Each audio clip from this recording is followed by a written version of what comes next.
ஒரு சிவாலயத்துல தரிசனத்துக்கு போறீங்களா, நமச்சிவாய வாழ்க நாதன் தாழ் வாழ்க, இமைப்பொழுதும் என் நெஞ்சில் நீங்காதான் தாழ் வாழ்க, கோகழி ஆண்ட குருமணி தன் தாழ் வாழ்க, ஆகமம் ஆகி நின்று அன்னிப்பான் தாழ் வாழ்க, சொல்லினே போங்க.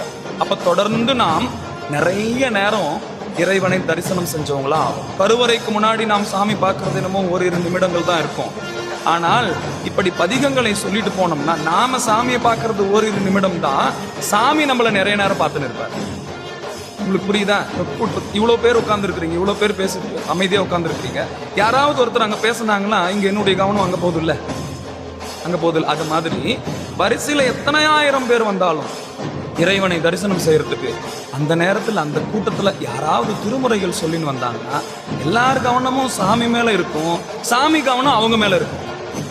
இப்போ நம்ம கவனம் சாமி மேல இருக்கிறது முக்கியம் தான், ஆனா அதை விட முக்கியம் சாமியினுடைய கவனம்